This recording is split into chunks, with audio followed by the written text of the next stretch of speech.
Students নিয়ে এসেছি lesson 11 এর part 2 the finishing point butterfly part 2 অর্থাৎ ক্লাস 5 এর ইংলিশ বাটারফ্লাই লেসন 11 এর পার্ট 2।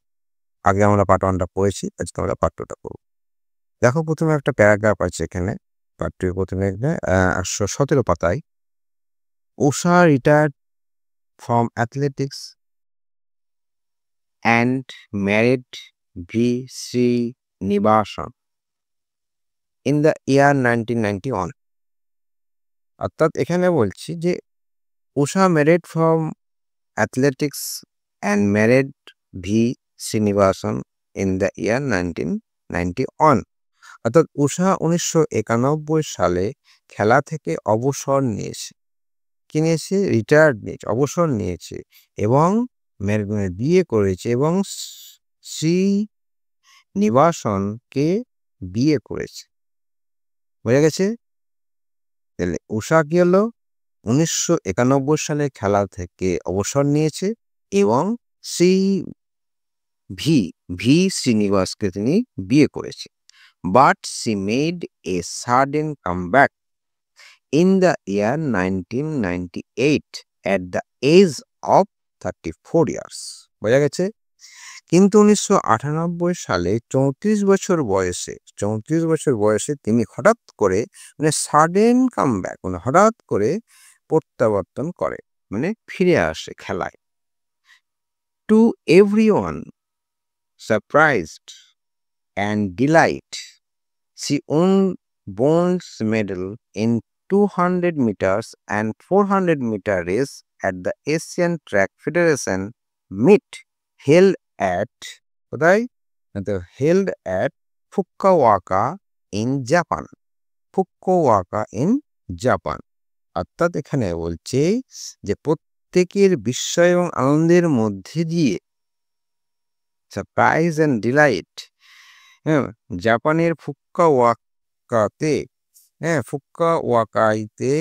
এশিয়ান ট্রফি চ্যাম্পিয়নশিপ মিটে 200 এবং 400 মিটার রেসে তিনি ব্রোঞ্জ মেডেল জিতেছিল। বোঝা গেল? এই দেখো, এটা হচ্ছে কি ভি শ্রীনিবাসন বিয়ে করেছিল এবং এটা যে জাপানে যে 34 বছর বয়স, তখন দেখো পিটি উষা ছবিটাতে দেখো, বুঝতে পারছো ভালো, 34 বছর বয়সটা বেড়েছে তখন। কোথায় জাপানে, এটা কোন জায়গাতে হয়েছিল? ফুকুওকা ইন জাপানের, দেখো লেখা আছে ফুকুওকা, ঠিক আছে। 48 জার্সিতে চেস্টে উনি চেস্ট নাম্বার, যেটাকে আমরা বলি চেস্ট নাম্বার, উনি খেলেছিল এবং সেখানে 200 এবং 400-তে কি পেয়েছিল? ব্রোঞ্জ মেডেল পেয়েছিল। রিটায়ার অবসর নিয়েছিল, আমি সাডেন হঠাৎ কামব্যাক রিটার্ন ফিরে এসেছে আবার। সারপ্রাইজ চমক দিয়ে দিয়েছিল। অন্ডার ডিলাইট গ্রেট প্লেজার আনন্দ খুব। তাহলে পরের অংশটাতে আমরা আবার যাচ্ছি। Let's continue. পরের অংশটাতে দেখো, পরের অংশটাতে বলেছি যে two mark her excellent service, তাই তো, excellent services to the national. PT Usha was honored with the Arjun Award in the year 1983, Padma Shri Award in the year 1985. Apart from that, আচ্ছা অ্যাপার্টটা পরে বল, এখান থেকে দেখো, to mark her excellent services to the national, PT Usha was honored with the Arjun Award in the year 1983 and Padma Shri Award in the year 1985. অর্থাৎ এখানে বলছেন যে দেশের জন্য তার অবদানকে স্মরণীয় করার জন্য পিটি উষাকে 1883 সালে অর্জুন পুরস্কার এবং 1825 সালে তাকে কি পদ্মশ্রী পুরস্কারে সম্মানিত করা হয়। এবার বলছি যে অ্যাপার্ট ফ্রম দ্যাট, এছাড়াও ইন্ডিয়ান অলিম্পিক অ্যাসোসিয়েশন IOA, এর পুরো নাম হচ্ছে Indian Olympic association, honoured her with the title the sports person of the century and the sportswoman of the millennium. এছাড়া ভারতীয় অলিম্পিক অ্যাসোসিয়েশন তাকে শতাব্দীর সেরা খেলোয়াড়, সেটাকে বলছে sports person of the century, অর্থাৎ শতাব্দীর সেরা খেলোয়াড়, এবং sports woman of the millennium, অর্থাৎ সহস্রাব্দের সেরা মহিলা খেলোয়াড়, এই ভাষায় তাকে ভূষিত করেছিল, এই আখ্যা তাকে দিয়েছিল। এখানে ওয়ার্ডগুলো দেখে নাও। এক্সেলেন্ট মানে হচ্ছে দারুণ, সার্ভিস হচ্ছে সেবা, অনার এখানে হচ্ছে সম্মানিত করা, আর মিলেনিয়াম হচ্ছে সহস্র বছর। বোঝা গেছে? এই যে এই অনার দিচ্ছে দেখো। অ্যাক্টিভিটি 7-এ দেখো এবার আছে, অ্যাক্টিভিটি 7-এ আছে যে write down the following year were memorable in the Usha life. Usha লাইফের যে স্মরণীয় দিন, বছরগুলি, যে বছরগুলি স্মরণীয় সেগুলো দেওয়া হয়েছে, এবং সেগুলো কিসের জন্য দেওয়া হয়েছে সেগুলো লিখতে হবে। দেখো 1983-তে কি হয়েছিল দেখিনি। বলছে Usha won the gold medal in 400 metre race with a new Asian record at the Asian track and field championship in Kuwait. অর্থাৎ কুয়েতে নতুন এশিয়ান রেকর্ড নিয়ে উষা 400 মিটারে স্বর্ণপদক লাভ করেছিল। এই যে 400 মিটারে যে স্বর্ণপদক লাভ করেছিল সেটা একটা নতুন রেকর্ড করেছিল এশিয়ার মধ্যে খেলাতে। ঠিক আছে? তারপরে 1985 উষার কি ঘটনা ঘটেছিল দেখে নি। PT Usha was honoured with a Padma Shri award, অর্থাৎ 1985-এ পদ্মশ্রী অ্যাওয়ার্ড পেল। হ্যাঁ, 1981-এ উষা কি করেছে দেখি। 1980 সে retired from athletics and married V Srinivasan, অর্থাৎ উষা 91 সালে খেলা থেকে অবসর নিয়েছিল এবং শ্রীনিবাসনকে বিয়ে করেছিল বা বিবাহ করেন। 1998 সালে দেখো ঘটনাটা হচ্ছে কি, সি কাম ব্যাক অ্যাথলেটিক্স, সে আবার বিয়ের পরে 34 বছর বয়সে আবার সে খেলায় ফিরে আসলো। Athletics at the age of 34 and won bronze medal 200 metres অ্যান্ড 400 metres ATF meet held in Japan, যেখানে এশিয়া হয়েছিল জাপানে। হ্যাঁ, সেখান থেকে তিনি কি করেছিল, দুধখানাতে মেডেল পেয়েছিল। কি মেডেল পেয়েছিল? ব্রোঞ্জ মেডেল পেয়েছিল 200 মিটারে এবং 400 মিটারে। হয়ে গেল। পরের অ্যাক্টিভিটি দেখি কি আছে, অ্যাক্টিভিটি 8। অ্যাক্টিভিটি 8-এ দেখো, let's use the following words from the box in the fill the blanks. অর্থাৎ ফিল দ্য ব্ল্যাঙ্কস আছে, বক্স থেকে নিয়ে লিখতে হবে। আচ্ছা, ব্ল্যাঙ্কসগুলো কটা আছে দেখি, 5টা। ঠিক আছে, প্রথম ব্ল্যাঙ্কস আছে ইন 1980 অলিম্পিক ওয়াজ। 1980 অলিম্পিক ওয়াজ, অর্থাৎ 1980 অলিম্পিকে উষা কি ছিল? কালারলেস। কি ছিল? কালারলেস, বর্ণহীন ছিল। অর্থাৎ উষার নিকট 1980 অলিম্পিক ছিল বর্ণহীন, মানে সেখানে কোনো বর্ণ পায়নি। বর্ণ পায়নি মানে এখানে হচ্ছে কিছু করতে পারেনি। তারপরে দেখো, মিস্টার রায় হ্যাজ অ্যান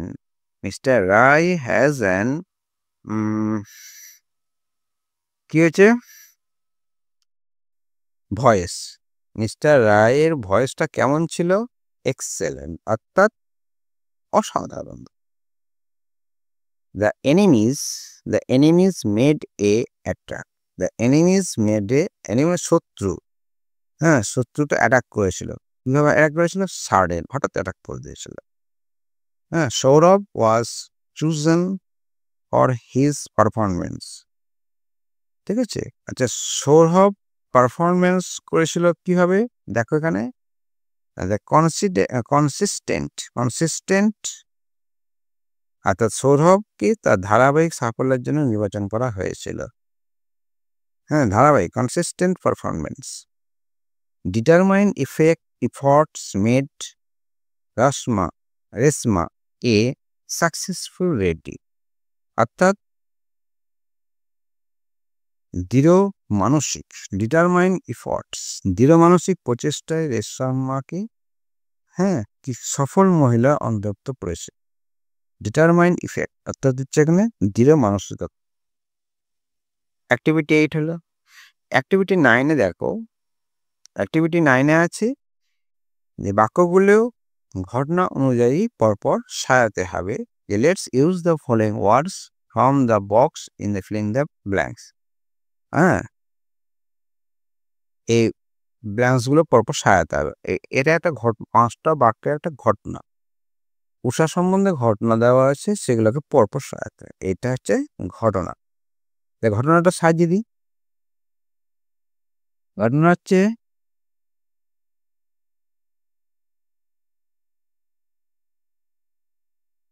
এই দেখ, তাহলে উষা had ill health during childhood. 2 নম্বরে দেখো, উষা ওয়াজ কল পাওলি এক্সপ্রেস। 3 নম্বরে দেখো, উষা on 2 silver medal in the new Delhi এশিয়ার। 4 নম্বরে দেখো, উষা took part in Los Angeles Olympic games. 5 নম্বরে হচ্ছে উষা রিসিভ এ পদ্মশ্রী অ্যাওয়ার্ড। হয়ে গেল। অ্যাক্টিভিটি 10-এ যাই। ও অ্যান্সারটা দিয়েছে দেখো। এটাকে আমরা এখানে লিখে দেওয়া হয়েছে, ঠিক আছে। এবার দেখো activity 10, using complete sentence using the information giving in the chart below. এই চার্টটা দেওয়া আছে, তোমাদের বইয়ে দেখবে। The first one has been done for you. Usha's medal record in Asian, Usha যে এশিয়ান গেমস রেকর্ড করেছিল তার চার্ট দেওয়া আছে। চার্টটা দেখো, উষার এশিয়ান গেমসের পদক চার্টটাকে বলছি, বা পদক record.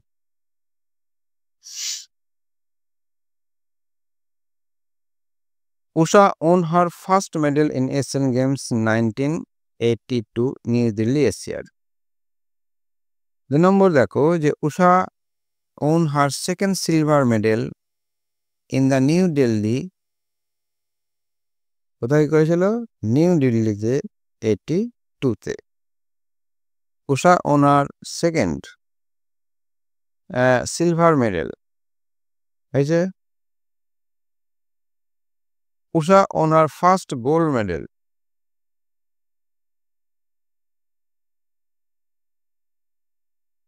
Usha won her first gold medal in the Seoul Asia in 86.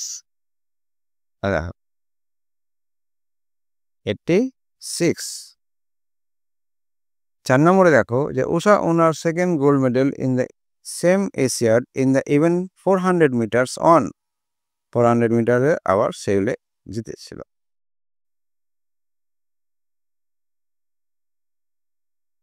Usha won 2 more gold medal in the same Asia in the event of 400 meters hurdles and 4x400 meters relay race। এটাও সেউলে পেয়েছিল দেখো, আছে না 86 এর সেউলে 100 metre. Usha won her 7th medal in Asian Games 1886 in Seoul, Asia, 100 meter. In 1990 Beijing Award, Asian Usha won her silver medal 400 metre 400 metre রেখেছিল। অর্থাৎ এই Beijing এ 400 মিটারে আর 400 ইন্টু 100, 400 মিটার 100 মিটার র্যালিতে সিলভার পেয়েছিল। কমপ্লিট হয়ে গেল। এবার আসছে আমরা অ্যাক্টিভিটি 11-এ। অ্যাক্টিভিটি 11-এ আসছে দেখো যে right 5 connected sentence about another famous sportsman who has brought glory to our country. Use the following hints. হিন্টসগুলো দিয়েছি দেখো, name of the sports person, place from where he came, childhood days, event which he took part, and her his achievement.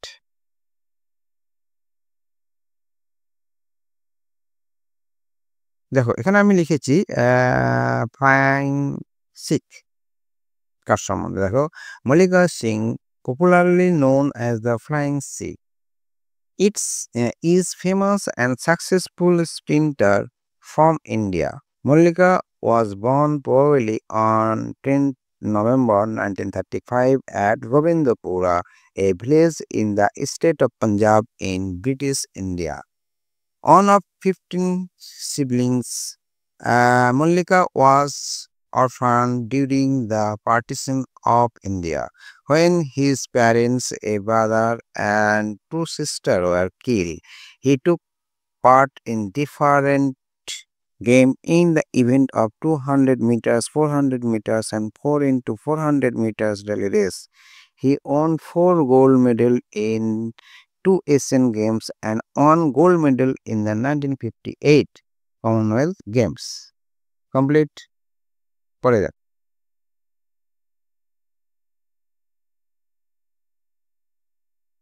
এখানে দেখো একটা আবৃত্তি আছে, এখানে একটা কি আছে, এখানে একটা আবৃত্তি আছে।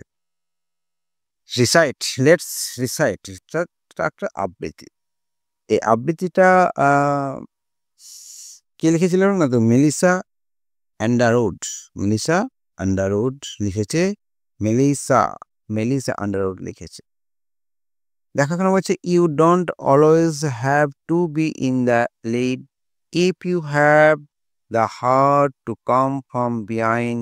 Don't give up hope, don't doubt yourself, and a new strength is what you will find in sprint.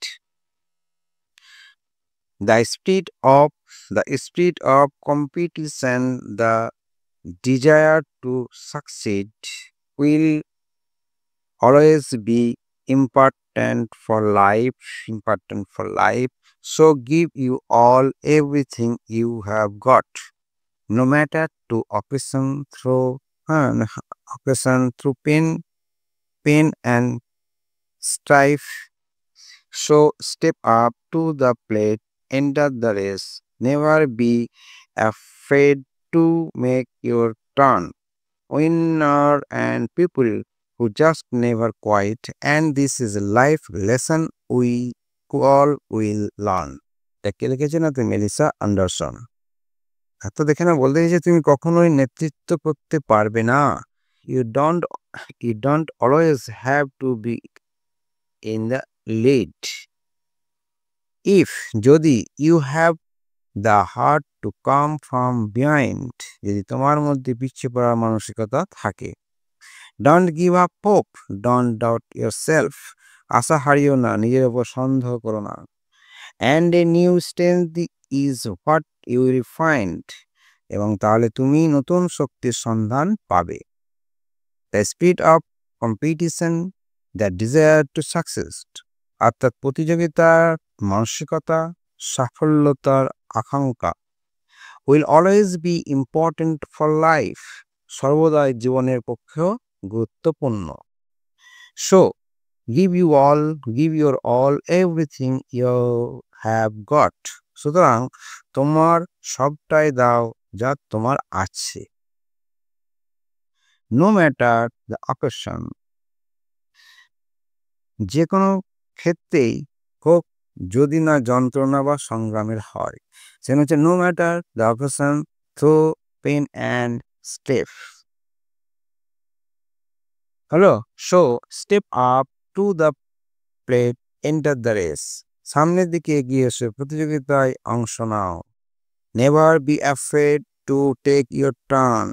তোমার ভূমিকা পালন কখনো ভীত হলো না, ভীত হয়েও না। Winner and people who just never quit. সেই মানুষটাই বিজয়ী হয় যারা কখনো হাল ছাড়ে না। And this is life lesson we all will learn. এবং এটাই জীবনের শিক্ষা, যা আমরা সবাই শিখব। ভালো হয়ে গেল। গিভ আপ, দ্য স্পিরিট, মানসিকতা, স্ট্রাইফ, বিবাদ, স্টেপ আপ, এগিয়ে যাও, কোয়াইট, লিভ, ছেড়ে যাও না। এবার বলছে let's work together, make up scrap book, collect picture, school sports day. এই দেখো, এখানে আমাকে একটা স্ক্র্যাপ বুক করতে হবে, যেখানে কালেক্ট অর্থাৎ পিকচার বুক করতে হবে, যেখানে ছবিগুলো আমার এন্ট্রি থাকবে। তুমি এটা বাড়িতে পড়ে নেবে, খুব ভালো। থ্যাংক ইউ তোমরা দেখার জন্য। তোমরা দেখবে, এটা পড়বে, এরকম ভালো একটা পিটি ঊষা সম্বন্ধে অনেক কিছু বলেছে, ধারাগুলো মনে রাখবে, আর একটা সাবস্ক্রাইব দেবো, লাইক দেবো, তাহলে আমার খুব ভালো লাগবে। Bye bye.